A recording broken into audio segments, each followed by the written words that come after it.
Vamos a inclinar el rostro para pedir la bendición de nuestro Padre y comenzar el estudio de esta noche. Señor y Padre nuestro, te damos muchas gracias por el privilegio de tener tu palabra a nuestro alcance. En la historia hubo hombres y mujeres que estuvieron dispuestos a morir antes que dejar de leer, de estudiar este libro. Y por eso nos consideramos una generación privilegiada, porque tenemos tanta libertad de abrir este libro cuantas veces querramos y por el tiempo que querramos. Sin embargo, Padre, hay que reconocer que hemos sido negligentes, porque teniendo tanta libertad, no hemos dedicado el tiempo necesario para fortalecer nuestra fe. Pero Padre, no solo queremos pedirte que nos perdones, sino que así como el Señor Jesús produjo sed del agua de vida en la mujer samaritana, así también te pedimos que produzcas sed de tu palabra en cada corazón presente, de tal forma que al estudiarla podamos ser saciados y fortalecidos. Te lo pedimos en el nombre del Señor Jesucristo. Amén. Bien, vamos a hacer una conexión entre lo que estudiamos el miércoles pasado y lo que hoy vamos a estudiar. ¿Saben cómo se llama el tema de hoy? ¿Cómo se llama? La mentira más antigua. ¿Tú la crees? Millones de personas que tienen acceso a este libro pueden tener igualmente millones de puntos de vista, pero hoy vamos a estudiar una de las advertencias que el Señor Jesucristo nos hace en Mateo capítulo 24 y vamos a conectar con lo que estudiamos el miércoles pasado. San Mateo capítulo 24, es importante tener bien presente esta advertencia del Señor. Mateo 24, el versículo 11 y 24. Muchos falsos profetas se levantarán y engañarán a muchos. Versículo 24, porque se levantarán falsos cristos y falsos profetas y harán grandes señales y prodigios, de tal manera que engañarán, si fuere posible, aún a los escogidos. Considerarse un escogido o ser un escogido no nos exonera de los ataques del enemigo con relación a falsas doctrinas. Al contrario, ser un elegido de Dios o ser un escogido de Dios, ser un hijo de Dios, es convertirse en blanco de las doctrinas falsas de Satanás. Él alcanzará, dice, con señales tan poderosas, si fuere posible, aún a los escogidos. Así que si usted, siendo un escogido, piensa que no va a caer, tenga cuidado, porque el enemigo es tan astuto que sus artimañas le pueden hacer caer en el error. Esta es una advertencia clara del Señor Jesús. Esto demanda entonces dedicación, demanda estudio, y la semana pasada vimos, el miércoles, vimos que hay un poder identificado como el anticristo, ¿se acuerdan? Anticristo, decíamos que el término anti tiene dos implicaciones básicamente. Número uno, que se pone en contra de o que se pone en lugar de. Y en 2 Tesalonicenses 2 vimos que el hombre calificado como hombre de pecado tiene básicamente esas dos funciones. Dice que se opone contra todo lo que se llama Dios y también se sienta en el templo de Dios haciéndose pasar por Dios. Así que no solamente se opone a Dios, sino que dice que se hace pasar por Dios. Entonces, este poder blasfemo, hermanos, es importante notar que tiene tanta influencia en la historia de la humanidad que Dios revela sus funciones o sus ataques en distintas ocasiones. Es decir, en Daniel 7 lo revela a través de un cuerno pequeño, agresivo, que blasfema contra Dios, que persigue a los hijos de Dios, que incluso intenta cambiar la ley de Dios y que le da un cierto periodo que es de tiempos y medio tiempo, un periodo de dominio. Pero cuando vamos al libro de Apocalipsis, por ejemplo, en el capítulo 13 aparece este mismo poder blasfemo, pero ya no aparece con el mismo símbolo, aparece con otro símbolo, pero tiene básicamente las mismas características. Vamos viéndolo para hacer la conexión. Apocalipsis 13. Mientras recuerdan que el cuerno pequeño tenía ojos y boca que hablaba grandes cosas. Capítulo 13, versículo 2 en adelante. Y la bestia que vi era semejante a un leopardo, y sus pies como de oso, y su boca como boca de león. Y el dragón le dio su poder y su trono y grande autoridad. ¿Dónde hemos visto estas palabras mencionadas en este versículo 2? Pues lo acabamos de ver el miércoles pasado en Daniel 7. ¿Se acuerdan que vimos 4 bestias? Como un oso, como un león, como un leopardo y una bestia indescriptible. Pero la bestia que aparece en el capítulo 13, curiosamente, tiene características de estas 4 bestias. ¿Sí? ¿Se acuerdan? La primera bestia era un león, la segunda era el oso, la tercera el leopardo y la cuarta era una bestia indescriptible con 10 cuernos.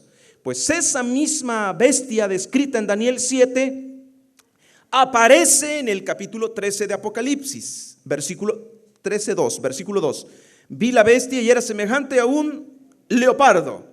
También dice tenía pies como de oso y una boca como boca de león.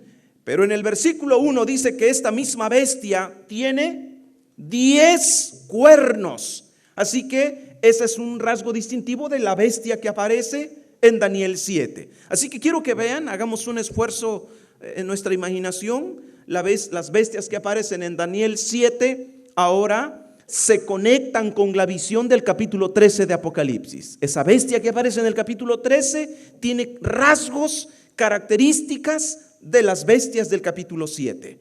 Quiere decir, ya con eso nos está llamando la atención Dios de que se trata de una misma visión, pero ahora se está usando un lente más poderoso para poder ver más detalles todavía. Versículo 3, vi una de sus cabezas de la bestia como herida de muerte, pero su herida mortal fue sanada, y se maravilló toda la tierra en pos de la bestia. Y adoraron al dragón que había dado autoridad a la bestia, y adoraron a la bestia diciendo: ¿quién como la bestia y quién podrá luchar contra ella? Aquí hace su primer narración de este mismo poder representado en la bestia. Vuelve a hacer la misma narración, versículo 5. También se le dio boca que hablaba grandes cosas. ¿Se acuerdan que el cuerno pequeño en Daniel 7 tenía ojos y boca que hablaba grandes cosas? Bueno, es una frase muy fuerte que conecta directamente con la visión de Daniel 7. Dios está diciendo: estoy hablando de la misma visión. Pero mientras que la visión de Daniel se mantendría sellada hasta el tiempo del fin, ahora la visión de Apocalipsis 13 es una visión abierta donde se dan elementos para entender lo que Dios acaba de decir en el Daniel 7. Y entonces dice: también se le dio boca que hablaba grandes cosas y blasfemias, y se le dio autoridad para actuar 42 meses. Mientras que el cuerno pequeño de Daniel 7 tenía un periodo de tiempo, tiempos y medio tiempo, un periodo de tiempo establecido para dominar, esta bestia también tiene un periodo de tiempo establecido para dominar. Cuando estudiemos la marca de la bestia vamos a ver qué cosa es tiempo, tiempos y medio tiempo y los 42 meses. Pero solo ahora estamos haciendo una conexión sin entrar en detalles para interpretar los elementos. Solo estamos conectando. Estamos viendo elementos que nos dicen que se trata de la misma visión con más información. Entonces dice versículo 6, abrió su boca en blasfemias contra Dios. Aquí está el término anti. Contra Dios, este es un anticristo, está contra Dios para blasfemar de su nombre. Blasfemias. Ustedes saben que un día el Señor Jesús recibió a un paralítico y que cuando lo presentaron delante de él, lo primero que el Señor Jesús le dijo: tus pecados te son perdonados. Inmediatamente él, aunque la gente no lo dijo, lo vio en su pensamiento. La gente se preguntó: ¿y quién es este que perdona pecados? Este blasfema. ¿Quién puede perdonar pecados sino solo Dios? Y entonces, como ellos solamente lo pensaron, Jesús les dice: a ver, ¿por qué tienen esos pensamientos en su cabeza? Ustedes dicen que yo estoy blasfemando porque no puedo perdonar pecados porque soy hombre. Mas Jesús dice, para que vean que el Hijo del Hombre tiene autoridad en la tierra y en el cielo de perdonar pecados, a ti te digo, tus pecados te son perdonados. Levántate y anda, después le dice, y se levanta. Pero el punto es este: ellos sabían, solo Dios puede perdonar pecados. Así que cuando le dice, este blasfema, porque siendo hombre quiere perdonar, está diciendo que una blasfemia es ponerse en lugar de sin ser. Es una blasfemia hacerse pasar por Dios sin ser Dios. Es la segunda implicación del término anti, en este caso de la palabra anticristo. Y aquí tenemos este mismo poder que no solamente se opone a Dios, sino que se hace pasar por Dios, pues dice que blasfema, versículo 7, y se le permitió hacer guerra contra los santos. ¿Se acuerdan que el cuerno pequeño también hacía guerra contra los santos? Y no solamente le hacía guerra, sino que los vencía, tal como dice el texto. Dice, se le permitió hacer guerra contra los santos y vencerlos. También se le dio autoridad sobre toda tribu, pueblo, lengua y nación, y la adoraron todos los moradores de la tierra, cuyos nombres no estaban escritos en el libro de la vida del Cordero. Pero ahora quiero decirles algo interesante. Escuchen esto. ¿Vieron ustedes cuál es la actitud de la gente hacia la bestia? Adorarla. Y aquí viene lo interesante. ¿Cómo pueden adorar algo tan monstruoso? ¿Ustedes vieron cómo es esa bestia? Tiene patas de oso, tiene apariencia de leopardo, tiene boca de león, tiene 10 cuernos, dientes de hierro. Imagínense ustedes a ese monstruo. ¿Qué actitud tendría usted? Escuche, ¿qué actitud tendría usted ante una figura semejante? ¿Qué actitud tendría usted? Se inclinaría ante ella y diría, esta es Dios. 10 cuernos, 7 cabezas, patas como de oso, boca de león, semejanzas con un leopardo, y usted la adora. Les advertí, es interesante esa observación, porque el Señor Jesucristo en Mateo 24, 11 y 14 dijo que las señales y prodigios serían tan poderosas que podrían hacer caer aún a los escogidos. Y entonces ahora uno entra en ese dilema. ¿Cómo pueden adorar a una bestia tan fea? ¿Cómo pueden adorarla? Bueno, el enemigo es tan astuto que cuando se presentó a Eva no se dio cuenta. Tan sutil en su forma de acercarse que no se dio cuenta. Esta es la característica más peligrosa del diablo. Es sutil. Tiene, dice Pablo cuando le escribe a los hermanos en Corinto, tiene la capacidad de disfrazarse de ángel de luz. Por eso, aunque en la visión se la describe en forma grotesca, en la realidad no parece grotesca, parece Dios. Si no crean que la descripción física de los símbolos concuerda con su carácter, no, con su apariencia real, no, su apariencia real, pues imagínense, se hace pasar por Dios. ¿Cómo tiene que ser? Tiene que ser atractiva, tiene que ser buena, debe tener ciertas características. Por ejemplo, si ustedes le entregan un billete de $100 color rojo, ¿cuánto se tragaría en el cuento? Necesitarían andar muy desesperados y tener daltonismo como para un billete de $100 y no darse cuenta que está rojo y no verde. Si alguien lo ve rojo, dice, no, te lo compraste en la tienda del dólar.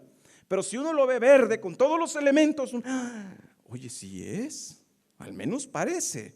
Tiene que parecerse para que alguien caiga. A mí me ha tocado ver en algunas casas de cambio billetes de $20, $50. Y entonces un día le preguntó, oye, ¿me puedes prestar ese billete? Sí, dijo, y lo despega, y usted lo ve, ¡ay! Se parece. En ese momento él le ve una oración, Señor, líbrame de un billete de estos. Imagínense, uno de $50 falso, ya duele. Entonces, la característica más peligrosa del diablo es su sutileza. Por eso esta es la explicación más convincente de cómo puede una bestia tan espeluznante pues inspirar adoración en sus seguidores. Claro, porque ellos no ven un monstruo, ellos no ven los 10 cuernos, ellos no ven esas características de oso, no las ven como tales. Esos son símbolos que revelan su carácter, no su apariencia. Revelan su carácter. Por ejemplo, quiero llamar la atención de ustedes al hecho de que esta bestia, como es una amalgama de las bestias del capítulo 7 de Daniel, quiere decir que esta bestia que aparece en el tiempo del fin y que persigue a los hijos de Dios y que los mata y que domina durante 42 meses, o que es lo mismo, tiempos y medio tiempo, esta bestia, estimados, tiene una amalgama de culturas, una amalgama de doctrinas que adoptó de los imperios anteriores, de Babilonia, de Medo-Persia, de Grecia, de Roma, y su filosofía básicamente está formada, constituida por las culturas de estas naciones. Y si ustedes revisan sus doctrinas, ustedes se van a dar cuenta, mira, el culto a esto lo sacó de Babilonia, el culto a esto lo sacó de Grecia, el culto a esto lo sacó de Roma. No voy a entrar en detalles porque vamos a ver esto la próxima semana, pero el punto es este: la bestia que aparece en el capítulo 13 es el mismo poder que está en Daniel capítulo 7. En Apocalipsis no es la única ocasión que se conecta la visión. En el capítulo 13, en el capítulo 17 aparece otra conexión. Perdón, capítulo 16. Apocalipsis capítulo 16. A ver, 16. No, sí es 17, perdón. La condenación de la gran ramera. Fíjense bien. Aquí aparece una mujer, dice el versículo 4. La mujer estaba vestida de púrpura y escarlata, adornada de oro, de piedras preciosas, de perlas, y tenía en la mano un cáliz de oro lleno de abominaciones y de la inmundicia de su fornicación. Y en su frente un nombre escrito, un misterio: Babilonia la grande, la madre de las rameras y de las abominaciones de la tierra. Vuelve a conectar, hermanos, la visión del capítulo 17 con Daniel capítulo 7. ¿Cómo se llamaba uno de los imperios representados por las 4 bestias en Daniel 7? Babilonia. Y aquí vuelve a aparecer Babilonia. Solo que en Daniel 7 era un león, Babilonia. Pero acá ya es una mujer. Y una mujer muy particular. No es cualquier mujer. Pero sigue diciendo, versículo 6: vi a la mujer ebria de la sangre de los santos. Quiere decir, esta mujer también persigue a los santos. Conclusión, pues se trata del mismo poder. Pero mientras que en Daniel 7 se lo representa por un cuerno pequeño, en Apocalipsis 13 se le representa con una bestia, con características de oso, leopardo y león. En el capítulo 13 de Apocalipsis. Y en el capítulo 17 se la presenta como con una mujer ramera. Ahora quiero que vean, se trata del mismo poder.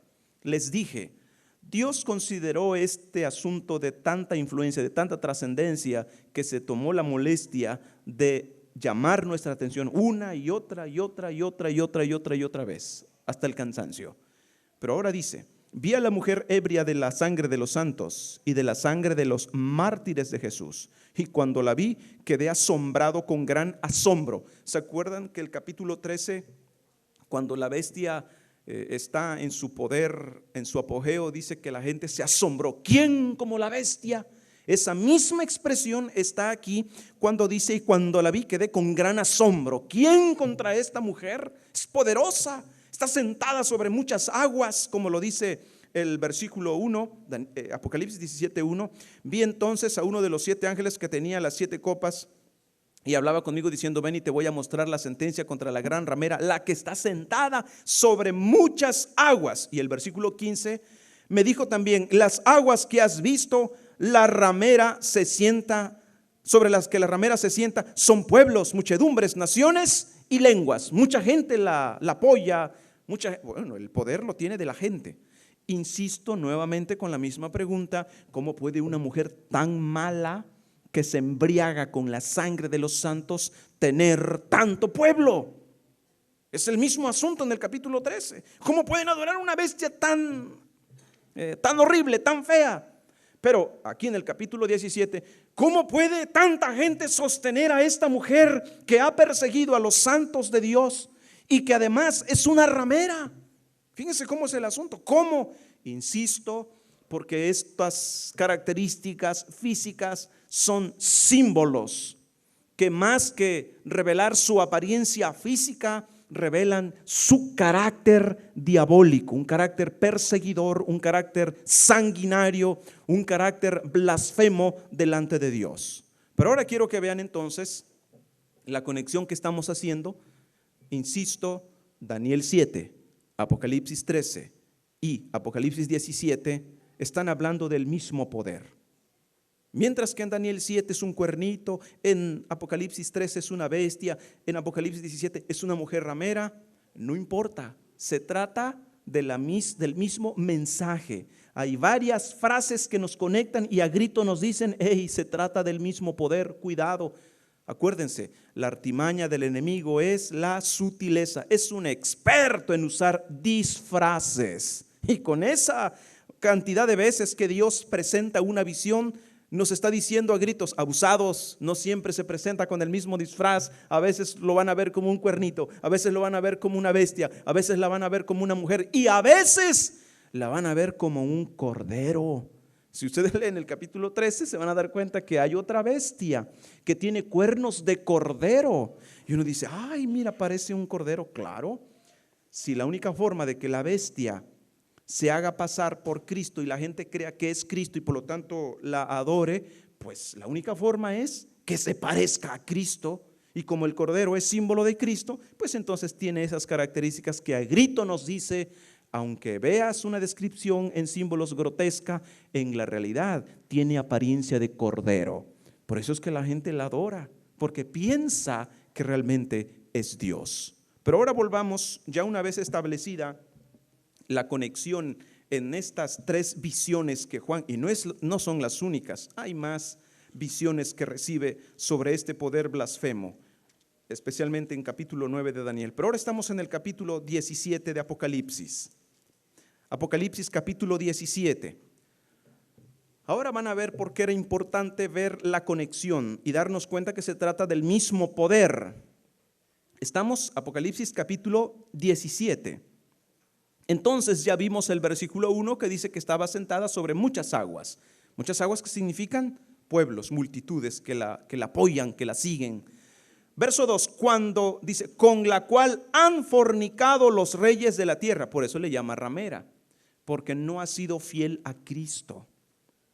Y los moradores de la tierra se han embriagado con el vino de su fornicación. Y me llevó en el espíritu al desierto, y vi a una mujer sentada sobre una bestia escarlata, llena de nombres de blasfemias. ¿Se acuerdan que la bestia del capítulo 13 también usa blasfemias? Y ya vimos, una blasfemia no es otra cosa más que hacerse pasar por Dios. Pues aquí está esta mujer que alguien dice, pero ¿cómo una ramera se hace pasar por Dios? Bueno, les insisto, el Señor estaba muy preocupado en Mateo 24 de que no fuéramos engañados. Satanás es el maestro del disfraz. De repente la ven de una forma, de repente la van a ver de otra, y el que no se pone abusado se traga el anzuelo. Y me llevó en el espíritu, versículo 3, al desierto, y vi a una mujer sentada sobre una bestia escarlata llena de nombres de blasfemia, que tenía 7 cabezas y 10 cuernos. ¿Ven ustedes de nuevo la misma conexión? La mujer está montada sobre una bestia de 10 cuernos. ¿Tienen dudas de que se trata de la misma visión, del mismo mensaje? Este del capítulo 17 es un lente más poderoso todavía, que se acerca y ven más detalles que usted no ve en el capítulo 7 ni en el capítulo 13 de Apocalipsis, en el 7 de Daniel ni en el 13 de Apocalipsis. Pero ahora vean, versículo 4. Y la mujer estaba vestida de púrpura y escarlata y adornada de oro y de piedras preciosas y de perlas, y tenía en la mano un cáliz de oro lleno de abominaciones y de la inmundicia de su fornicación. Tiene una copa, está llena de abominaciones, está llena de inmundicias de fornicación, y en su frente el nombre escrito: Babilonia la Grande, la madre de las rameras y de las abominaciones de la tierra. Otra aclaración, ustedes se dan cuenta que esta mujer se la conoce como la madre de las rameras. Yo he conocido algunas personas que les encanta que otros digan: pastor, diga quién es la ramera, diga quién es, que la gente sepa. Y entonces ellos dicen: Porque la ramera es una, la iglesia falsa es una. Y entonces yo les he dicho, espérese, no hay una iglesia falsa, hay una que es la madre de las rameras. Hay otras rameras, no es la única. ¿Y por qué se le llama a sus hijas? Pues porque salieron de, y aunque aparentemente protestan contra ella, tienen la misma doctrina que ella, son sus hijas. Ustedes se acercan, analizan la doctrina y usted dice, oye, pero se parecen mucho. Pues sí, hay algunas diferencias, pero hay muchas similitudes. Cuando veamos el tema de la marca de la bestia, ustedes se van a dar cuenta cuán importante es distinguir la marca de la bestia, porque es su señal más visible de la autoridad que tiene en este mundo. Y si alguien duda de esa autoridad, eche un vistazo a las iglesias y dense cuenta. La iglesia tiene tantos seguidores que respetan su autoridad, que guardan el día que ella estableció como día santo. Para que vean nada más el calibre de la autoridad que este sistema tiene. Para más información nos vemos la próxima semana. Entonces dice el versículo 4, la mujer estaba con un cáliz lleno de las abominaciones. Y la pregunta inmediata que tenemos que hacernos entonces, si Jesús dijo que muchos serían engañados, porque es lo que dice, muchos, claro, tanto así que la visión del capítulo 17 dice que aunque es una, la madre de las rameras, pues tiene otras que son sus hijas. Es decir, si la ramera, la madre de las rameras es una iglesia falsa, díganme ustedes qué cosas son sus hijas. Pues igual son otras iglesias falsas. ¿Se dan cuenta? Ahora, las abominaciones, en el libro de Deuteronomio, capítulo 18, se explica qué cosas son las abominaciones. Versículo 9 en adelante. Cuando entres en la tierra que Jehová tu Dios te da, no aprenderás a hacer según las abominaciones de aquellas naciones. Aquí aparece, abominaciones. ¿De qué está hablando Dios cuando dice abominaciones? Deuteronomio 18, versículo 10. No sea hallado en ti quien haga pasar a su hijo o a su hija en medio del fuego, ni quien practique adivinación, ni agorero, ni sortílego, ni hechicero, ni encantador, ni adivino, ni mago, ni quien consulte a los muertos, porque es abominación para con Jehová cualquiera que hace estas cosas, y por estas abominaciones Jehová tu Dios echa estas naciones de delante de ti. Y la bestia, y la mujer más bien que está montando a la bestia, aparece, dice, con abominaciones. ¿Qué cosas son abominaciones entonces? Son doctrinas falsas. Y particularmente, hermanos, una de esas doctrinas a las que Dios le llama abominaciones son las doctrinas que tienen que ver con el diablo, con la muerte, con los muertos. Los muertos. Dice aquí, consultar a los muertos es ¿qué cosa? Abominación. Y uno dice, a ver un momento, entonces no podemos consultar a los muertos. Y aquí es, hermanos, donde surge la doctrina más antigua, la mentira más antigua, y muchos la han creído. Génesis capítulo 3. Génesis el capítulo 3. Dios le había dicho a Adán y a Eva, no comas del árbol de la ciencia del bien y del mal, porque si lo comes, mueres. Entonces Eva, que no tenía nada que hacer parada frente al árbol, se para frente al árbol. Y estando allí, piensa, ¿por qué será que Dios no quiere que comamos? Pues ya te lo dijo, te mueres. Y como dice aquí, aparece la serpiente experta en disfraces, y entonces le dice, con que Dios, versículo 1, la segunda parte, con que Dios te ha dicho, no comas de ningún árbol del huerto. Y la mujer le dice, espérate, estás equivocada, de todos los árboles podemos comer, hay uno solamente del que no podemos comer, porque si lo comemos vamos a morir. Y aquí aparece la primera mentira, versículo 4, entonces la serpiente dijo, ¿qué cosa? Dijo la mujer, no moriréis. Dios dice, morirás, y la serpiente dice, no morirás. Ahora, quiero que vean ustedes. ¿Qué dijo Dios? Morirás. ¿Qué dijo el diablo? No morirás. ¿Cuál de las dos cosas era cierto? La primera, morirás. ¿Quiere decir la segunda? Es una mentira. No moriréis. Esa es una mentira. Pero esa mentira muchas personas la han creído. Mucha gente piensa que el hombre no muere, que el hombre es inmortal, que muere el cuerpo. Muere el cuerpo, pero el alma vive, porque el hombre no puede morir. El hombre es inmortal. Y esa doctrina, hermanos, pues tiene muchas facetas, muchos ángulos, puntos de vista. Y dependiendo de la denominación o dependiendo de la iglesia, pues es la aplicación sobre la misma base. Inmortalidad del alma. Inmortalidad del alma. De hecho, hermanos, ¿ustedes han oído hablar del espiritismo? El espiritismo no es otra cosa más que la comunicación con los demonios. Uno dice con los muertos, pero si aquí Dios dice: no haya en tu pueblo quien consulte a los muertos, quiere decir, consultar a los muertos no es de cristianos. Eso es una abominación. Eso es lo que advirtió el Señor en Deuteronomio 18, que nos ayuda a entender lo que Apocalipsis 17 nos dice de la mujer que tiene abominaciones. Y entonces aquí aparece esta situación de la serpiente que le dice: no moriréis. Conclusión: la serpiente desde esa antigüedad, desde ese momento, comienza a promover que el hombre no muere. Estando en un funeral, usted observe el mensaje más común que aparece entre los predicadores.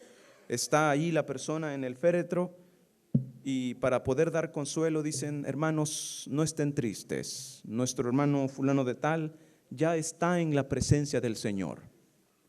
Oiga, hermanos, eso se oye bien bonito, se oye fantástico. El problema es que si usted lo observa con detenimiento, usted se da cuenta que hay una doctrina de inmortalidad. Espérate, ¿cómo me dices que está en la presencia del Señor? Si está en la presencia del Señor significa no ha muerto, está vivo. Eso fue lo que el diablo dijo: no moriréis. ¿Saben ustedes que una de las enseñanzas o doctrinas de Platón era el dualismo? Concebir el universo en dos fases: fase material y fase espiritual, materia y espíritu. Y él enseña, al concebir esto, que la materia es mala, pero el espíritu es bueno. Y cuando ustedes ven bien la filosofía del dualismo, hasta pueden encontrar un fundamento bíblico para eso. ¿Se acuerdan cuando en el Getsemaní el Señor Jesús dijo: la carne es débil, pero el espíritu es fuerte? Y entonces algunos creyentes de la filosofía de Platón dicen: ahí está, el Señor Jesús reconoció lo que Platón enseñó, que la carne es débil, la carne es mala, pero el espíritu es bueno. Así que cuando castigamos el cuerpo, el alma se purifica. Y entonces surgen costumbres raras que se adoptaron de otras culturas. ¿De qué nacionalidad era Platón?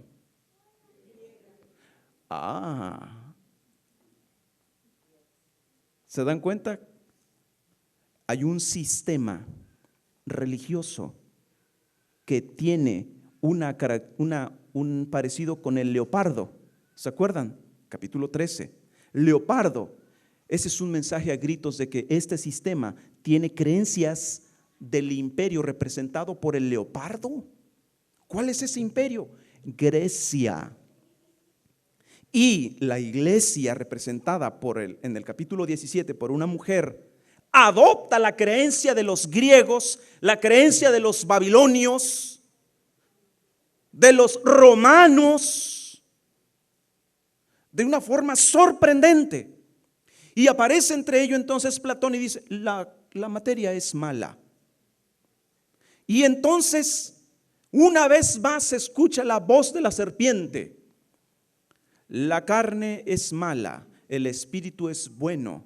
El espíritu sobrevive a la carne. El cuerpo se muere, pero el espíritu queda vivo. El alma se sale, y cuando la persona muere, entonces el alma queda liberada.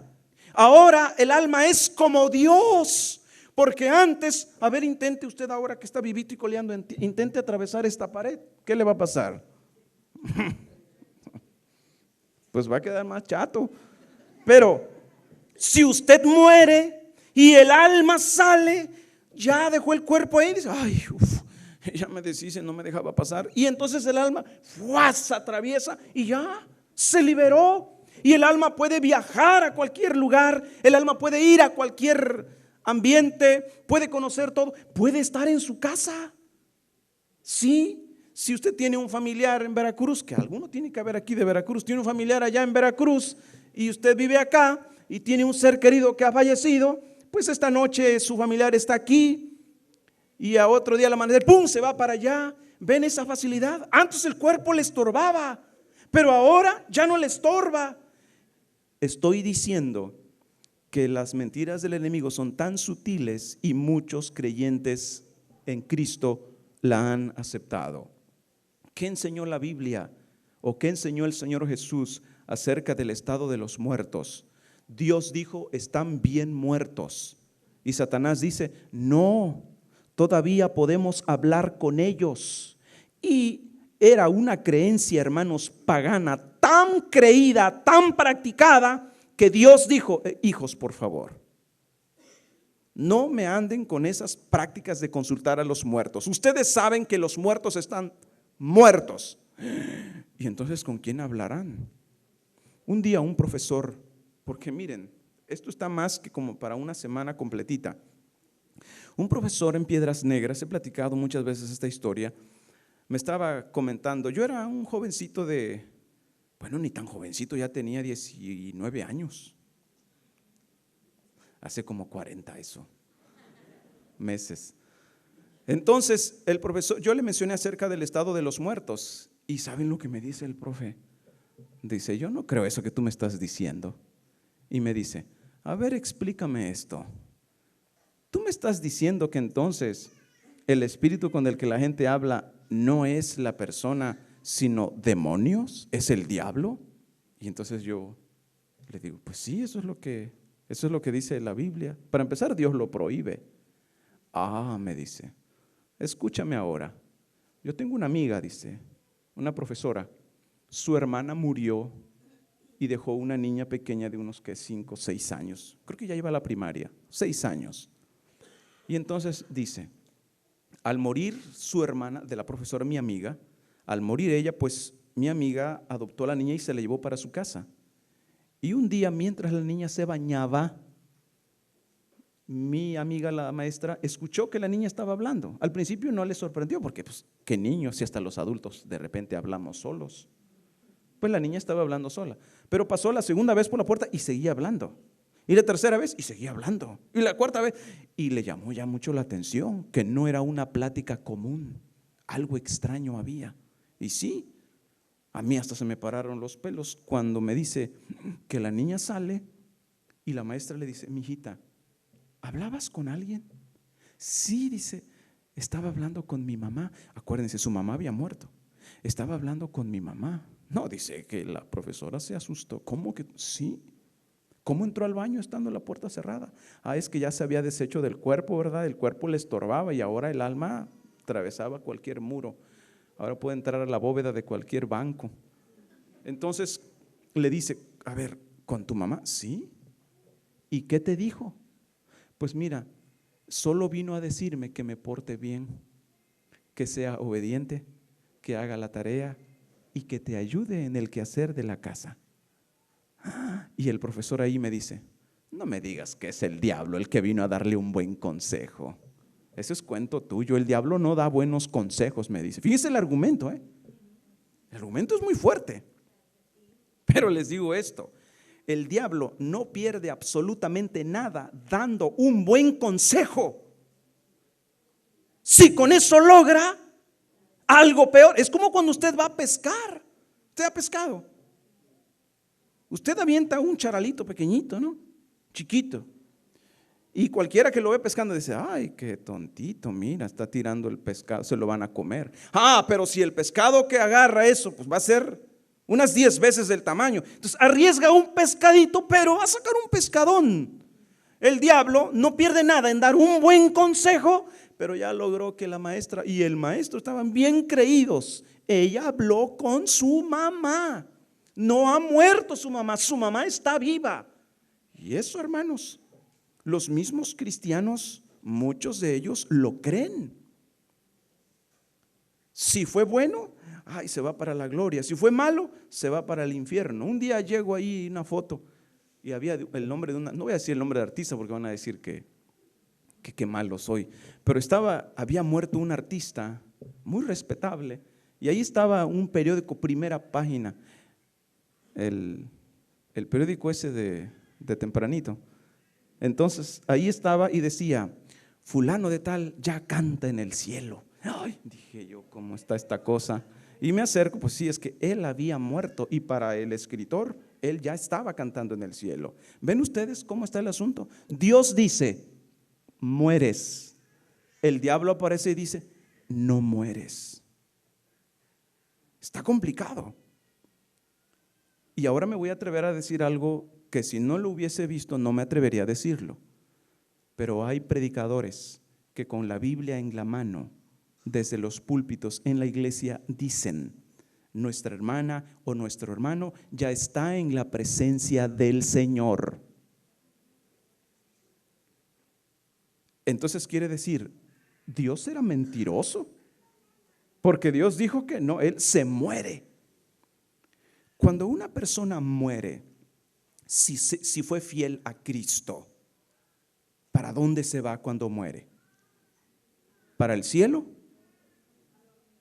¡A dormir!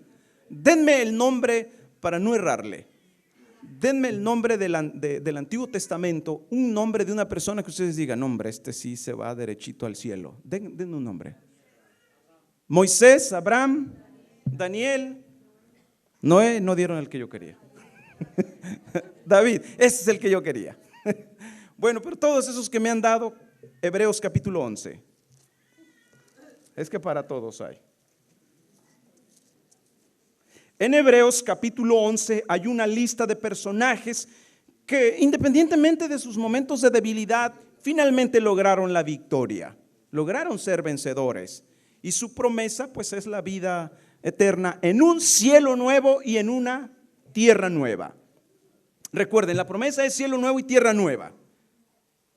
Hebreos capítulo 11 empieza, por la fe Abel ofreció, versículo 4. Versículo 5, por la fe Enoc. Versículo 7, por la fe Noé. Versículo 8, por la fe Abraham. Y luego versículo 21, por la fe Jacob. Versículo 22, por la fe José. Este es uno de los personajes que me fascina. Si ustedes leen la historia de José, nunca van a encontrar una manchita en su cardex, en su historial. Un hombre extraordinario. Así que si José, un hombre intachable, cuando muere, si en verdad el alma es inmortal y cuando uno muere siendo bueno se va para el cielo, en el momento en que José muere, ¿para dónde tuvo que haberse ido? Pues tuvo que haberse ido para el cielo, pero sigue dando una lista. Verso 22, ya vimos José. El versículo más abajo, versículo 31, por la fe Rahab también. Y luego dice versículo 32, ¿y qué más digo? Porque el tiempo me faltaría contando de Gedeón, de Barak, de Sansón. Hasta Sansón está aquí. Si ustedes leen la historia de Sansón en Jueces, usted se va a dar cuenta que sí, Sansón fue terrible, pero en el último momento de su vida él reconoció a Dios. ¿Y cómo sabemos que Dios lo perdonó? Porque esa fuerza que había perdido le vino de nuevo como un testimonio de que su arrepentimiento había sido genuino y sido aceptado por Dios. Pero entonces dice Jefté, David, Samuel y de los profetas, Y da una lista de cosas que hicieron, que por fe conquistaron reinos, hicieron justicia, alcanzaron promesas, etcétera. Verso 36. Otros experimentaron vituperios, azotes y a más de estos prisiones y cárceles. 37. Fueron apedreados y aserrados, puestos a prueba, muertos a filo de espada, anduvieron de acá para allá, cubiertos de pieles de ovejas y cabras, pobres, angustiados, maltratados, de los cuales el mundo no era digno, errando por los desiertos, por los montes, por las cuevas y por las cavernas de la tierra. Y ahora agárrese. 39. Y todos estos, aunque alcanzaron buen testimonio mediante la fe, no recibieron lo prometido, proveyendo Dios alguna cosa mejor para nosotros, para que no fuesen ellos perfeccionados aparte de nosotros. Ellos no recibieron lo prometido, cielos nuevos y tierra nueva, todavía no lo reciben. No, están dormidos. Y dice que ellos no recibieron lo prometido, como dice el versículo 40, haciendo provisión Dios, dice, o proveyendo alguna cosa mejor para nosotros, para que no fuesen ellos perfeccionados aparte de nosotros, van a ser perfeccionados junto con nosotros, tal como Primera Tesalonicenses capítulo 4 nos lo dice. Primera carta a los Tesalonicenses, el capítulo 4. En el momento de la segunda venida del Señor Jesucristo, versículo 13, tampoco queremos, hermanos, que ignoréis acerca de los que duermen, para que no os entristezcáis como los otros que no tienen esperanza. Palabra clave, esperanza. Fíjense bien, no llores sin esperanza. Esperanza, a ver, ¿esperanza en qué? ¿Esperanza en qué? ¿En la resurrección? No en la muerte, en la resurrección. Y ahorita van a ver cuán importante es esto. Estamos en 1 Tesalonicenses 4, versículo 14. Porque si creemos que Jesús murió y resucitó, así también traerá Dios a la resurrección con Jesús a los que durmieron en él. 15. Por lo cual os decimos esto en palabra del Señor: nosotros que vivimos, que habremos quedado hasta la venida del Señor, no precederemos a los que durmieron. 16 y 17. O hasta el 18. Porque el Señor mismo, con voz de mando, con voz de arcángel y con trompeta de Dios, descenderá del cielo, y los muertos en Cristo resucitarán primero. Luego nosotros, los que vivimos, los que hayamos quedado, seremos arrebatados juntamente con ellos. ¿Con quiénes ellos? Pues con los muertos. ¿Va a estar David allí? ¿José va a estar allí? ¿Ven ustedes? Hebreos dice, ellos, aunque alcanzaron por fe la victoria, no recibieron lo prometido. Ahí están guardaditos, con la esperanza de ¿qué? De que cuando Cristo venga, los que murieron creyendo en él resuciten. Y luego, versículo 17, luego nosotros, los que vivimos, los que hayamos quedado, seremos arrebatados juntamente con ellos en las nubes para recibir al Señor en el aire, y así estaremos siempre con el Señor. No antes, hermanos, es hasta ese momento, cuando los muertos resucitan y los que estemos vivos en ese momento hayamos sido transformados, juntos somos arrebatados para recibir al Señor en el aire sobre las nubes, y así estaremos siempre con el Señor. ¿Ven dónde está la esperanza? Hermanos, la esperanza no está en la muerte. La esperanza está ¿dónde? Está en la resurrección. Si cuando una persona muere siendo fiel se va para el cielo, nuestra esperanza debía ser entonces la muerte. Y así la muerte, hermanos, se convierte en un instrumento de Dios. La muerte se convertiría en una puerta de entrada, porque cuando me muero, si soy fiel, ¿a dónde me voy? Al cielo. Quiero morirme porque me voy para el cielo. Ahí la muerte se convierte en una puerta. ¿Y ven qué tan sutil es el enemigo? Para el cielo hay una sola puerta. ¿Cuál es esa puerta? Jesús. San Juan 10, yo soy la puerta, dice. Yo soy la puerta. La muerte no es ninguna puerta. ¿Ven ustedes el peligro? Satanás es muy astuto. Y tristemente a veces algunas personas no razonan lo que creen.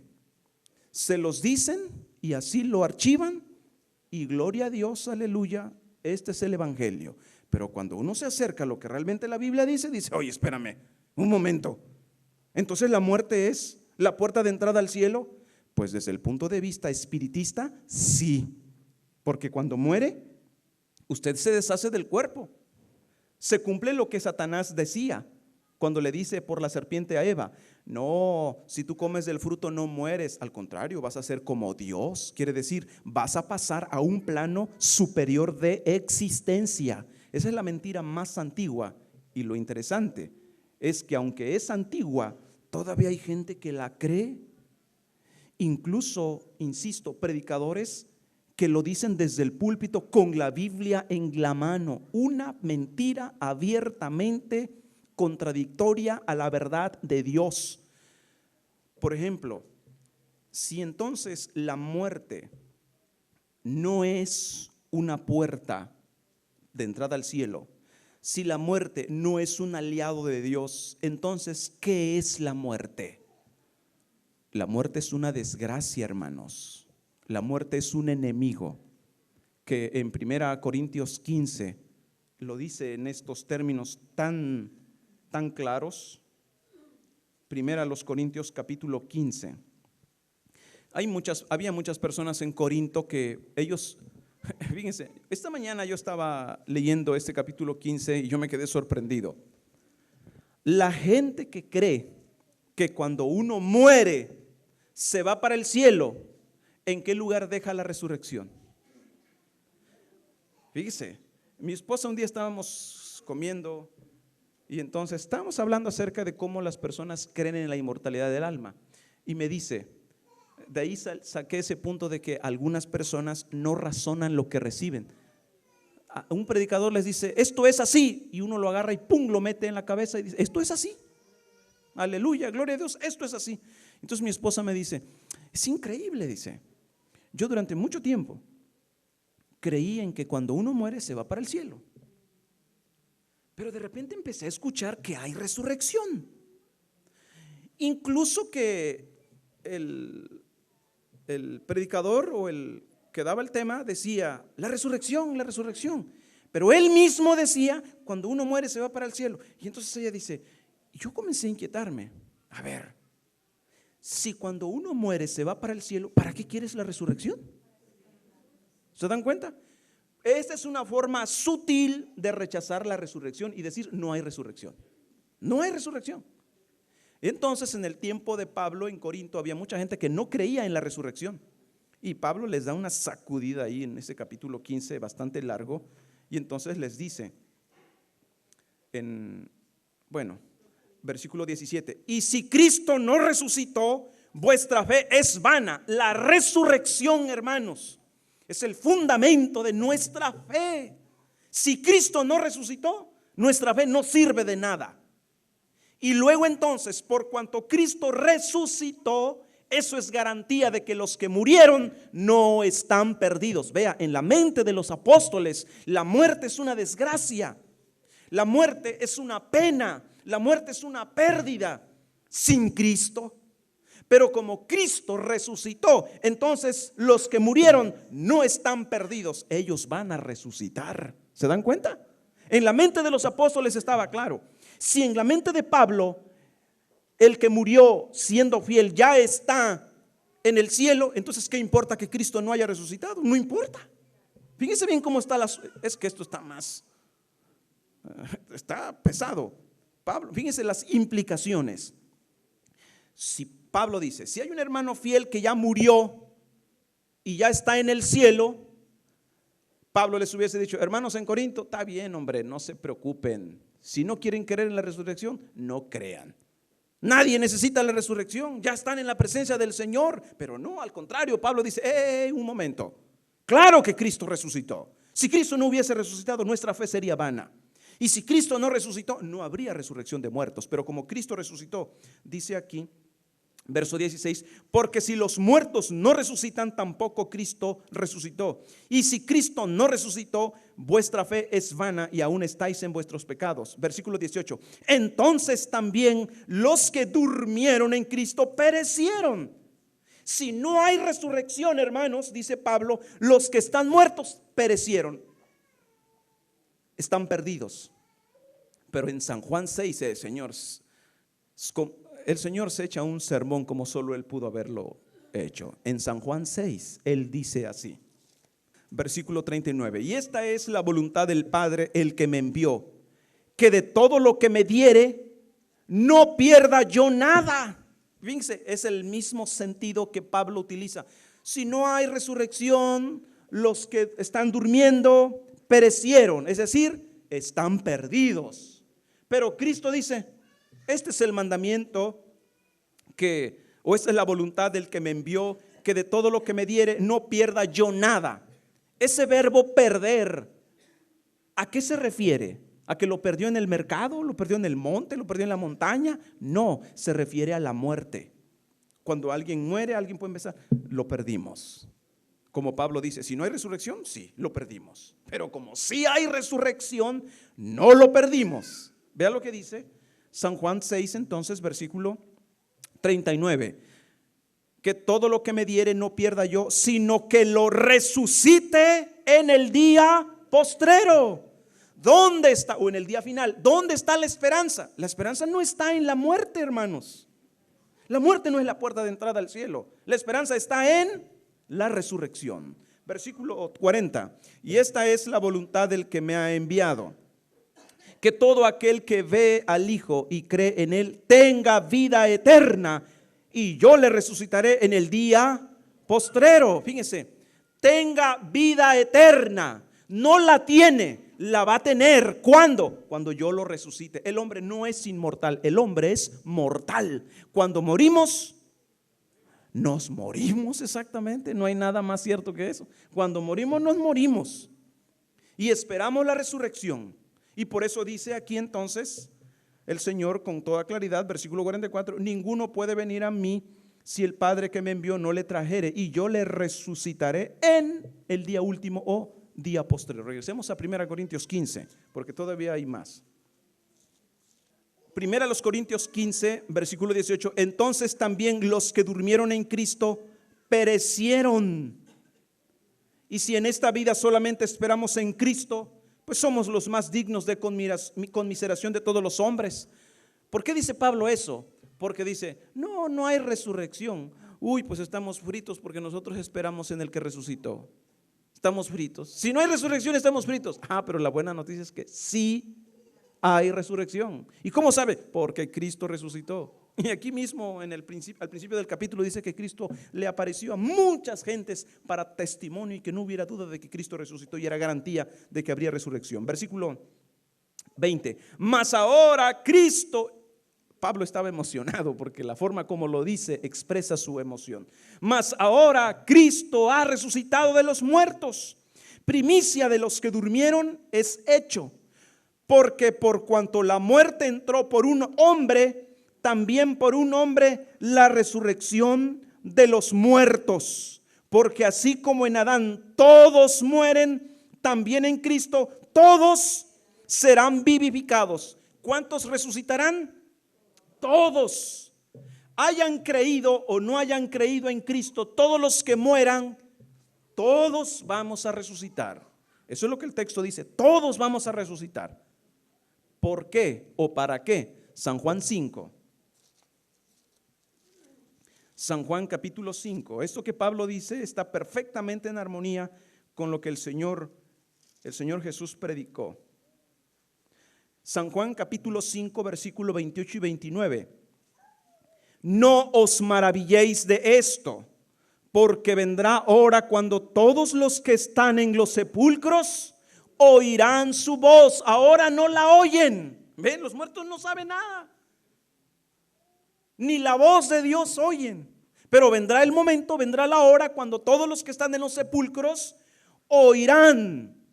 Todavía no, pero vendrá la hora en que oirán. Oiga, si los que están muertos, fieles, están con Dios, ya la están oyendo la voz de Él. Pero ahora mismo no están oyendo ninguna voz. No os maravilléis de esto, porque vendrá hora cuando todos los que están en los sepulcros oirán su voz. Y fíjese, todos, como dice Pablo, todos vamos a resucitar si morimos. Versículo 29. Y los que hicieron lo bueno saldrán a resurrección de vida, mas los que hicieron lo malo a resurrección de condenación. ¿Ven ustedes cuántos van a resucitar? Todito.com. Todos resucitarán, unos para vida y otros para muerte. Si los que ya murieron ya tienen su recompensa, pues ¿para qué los va a despertar? Si ya están, los que fueron buenos están en el cielo, los que fueron malos están achicharrando y dicen, pues ya cada quien, vámonos. No, Él vendrá y todos oirán su voz. Unos se levantarán para vida, otros se levantarán para muerte. ¿Dónde está la esperanza del cristiano? No está en la muerte, hermanos. Pero saben ustedes, esta mentira es tan peligrosa. Por eso es que ha habido en el nombre del Señor Jesús, fíjense bien, en el nombre de Dios, entre comillas, ha habido suicidios masivos. ¿Se acuerdan ustedes de Jim Jones, que se fue allá a las Guyanas? ¿Se acuerdan que que se tomaron el veneno para matarse? Porque al morirse, pues como al morirnos, ¿a dónde nos vamos si estamos bien? Al cielo. Pues dijeron, pues vamos de una vez acelerando este asunto, ¿no? Y órale, se empiezan a echar su veneno. Y lo interesante es que Jim Jones al final no se quería echar su dosis. Yo creo que tenía el plan y le salió mal. Le salió el tiro por la culata. Yo creo que se iba a adueñar de las propiedades de todos ellos. Y todavía la gente sigue pensando que no es peligroso pensar en la inmortalidad del alma. Es más peligroso de lo que están pensando, ¿eh? ¿Se acuerdan de la puerta del cielo que fue en California? También jóvenes que se suicidaron con gas butano, abrieron las llaves.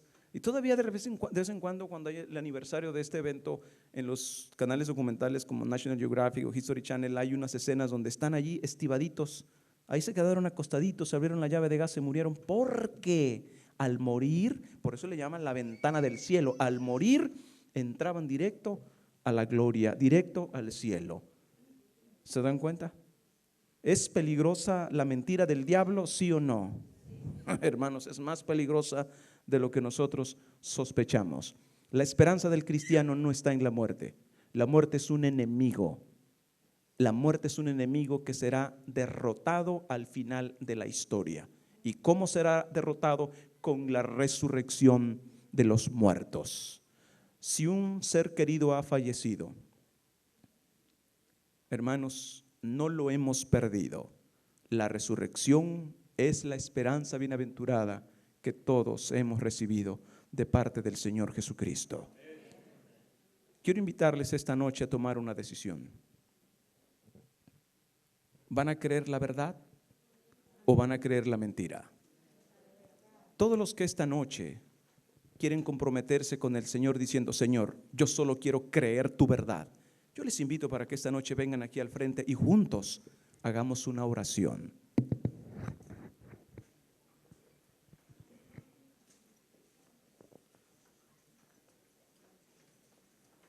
La esperanza del Señor siempre tendrá un fundamento sólido. Así vamos a orar en pie. Pero hoy ya vimos una mentira muy antigua y una mentira muy creída. Miren, no vimos todo el tema, ¿eh? No vimos todo el tema, pero mañana vamos a ver otra parte de este tema, porque todavía quedan algunas dudas quizá en algunas personas, pero lo más importante es que vayamos avanzando paso a paso y darnos cuenta, sí hay una verdad de Dios, hay una verdad de Dios. Y la decisión que debemos tomar es, yo quiero creer y aceptar esa verdad revelada por Dios. Oremos. Padre, a partir de esta semana estaremos estudiando tu palabra en algunas doctrinas que han contaminado tu iglesia. El enemigo es especialista en disfraces, es muy sutil. Y muchas de estas doctrinas falsas hoy se predican desde los púlpitos con la Biblia en la mano.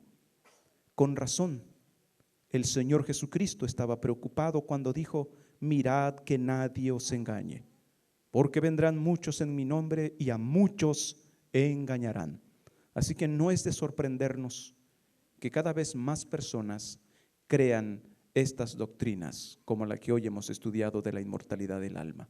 Sin embargo, Padre, hoy tus hijos, al ser invitados a ser llamados por el poder de tu palabra, han decidido mantenerse de parte de la verdad.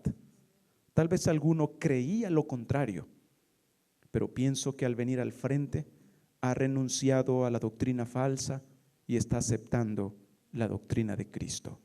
Yo te ruego en el nombre de Jesús que los mantengas firmes, porque la costumbre quizá de creer una doctrina por tantos años puede traicionar, mas te rogamos en el nombre de Jesús que nos ayudes a mantenernos fieles en la esperanza en la resurrección.